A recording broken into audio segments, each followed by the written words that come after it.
Hey there, Essie Faye here, and welcome back to Book Talk number 5. We are here reading The Garden Within by Dr. Anita Phillips. I love, love, love this book, and we're just at the beginning with so much information. If you're reading along, please write in the comments your favorite quote or how this book has blessed your life. But today I want to talk about Jesus, his emotions, and his powerful life.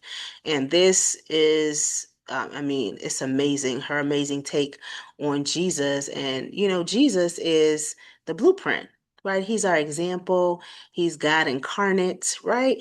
So he was tempted in all points like we are, yet without sin. So he modeled how we should deal with life on this earth. He modeled how we should experience the human experience. Um, he came down and he experienced everything that we experience. She says, Jesus experienced every form of physical and emotional pain that we do. Not only that, but Jesus also expressed those feelings with his words and through his body, which means feeling isn't failing because Jesus never failed. Oh my goodness, this is so powerful. A lot of times in faith communities, I'm just speaking from my experience, we vilify um, people when they feel certain emotions, right? When they get angry we're like, oh no, don't get angry. The Bible doesn't say don't get angry. It says be angry and sin not, right? That's what Jesus did, but I love, love how she really dives into Jesus and how he felt that physical and emotional pain and how he expressed his feelings.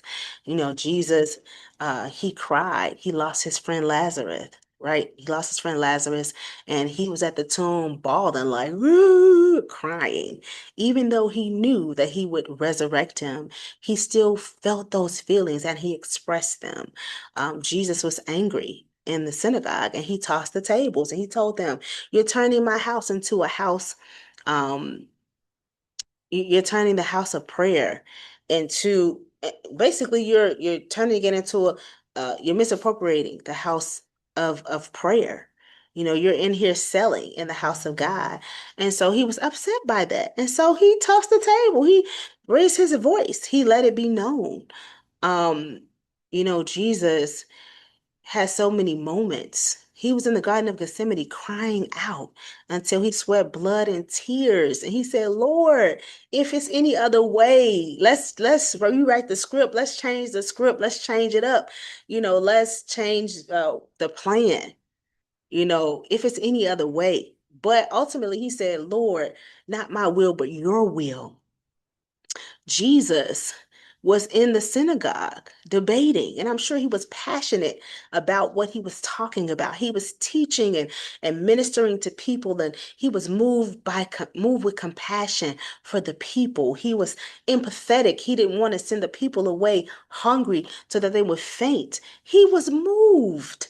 He had emotions, and he expressed those emotions. When he was on the cross, he cried out. Father, Father, why have you forsaken me? He felt the distance between him and his father, and he cried out. He cried out in pain and agony on the cross as they nailed his hands and they nailed his feet, as he hung on the cross in pain and suffering. He experienced all of that, and he expressed it. He expressed his feelings. He was betrayed and abandoned. And I know, I could imagine that hurt him when Judas betrayed him with a kiss. The man who he poured into, the man that he served and taught, the man that he ministered to. Even when Peter, who said he would never denied him 3 times. He knew what happened, but I could imagine him being hurt by it. Jesus experienced this. So here's our example. Jesus lived a powerful life. If we could only connect to our feelings, and I love that she says that He expressed those feelings with his words and through his body. And this is something that I've been working on, just feeling my feelings in my body, connecting my head, my heart, and my body. If I'm angry, I try to notice, like, what is my body doing? Is my face flush? Are my hands balled into fists? Is is there tension in my shoulders? You know, is my face contorted? Do I have an angry face, right? I try to sense, how am I experiencing these feelings in my body? And that's something that I'm working on, but Jesus experienced these feelings and he expressed them. And it's okay. It's not a sin because Jesus lived without sin. He's our example. It's not sin to embrace your emotions, to explore them, to feel them. And she challenges us to feel all the feels, to identify our feelings, to manage them well, but to feel them. Oh, I love this. It's so revolutionary. And I love her bravery in putting this in writing and sharing it with the world. We need this. It's okay to feel, but also learn how to manage your feelings. What do you need to do to heal? What do you need to do to manage them well? If you're angry and you want to hit somebody, what do you need to do to manage that? Do you need to go box? Okay, can you box?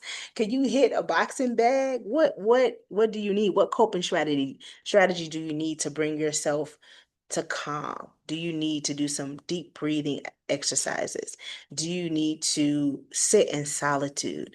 Do you need to pray? Do you need a sounding board to vent to? Do you need to yell? Do you need to work out? What is your strategy for bringing yourself to calm and really sitting in your feelings, but also exploring those feelings? Wow, this is amazing. This is powerful. If you like this video, share this video with someone else. And if you want more book talk with Essie Faye, subscribe. Goodbye.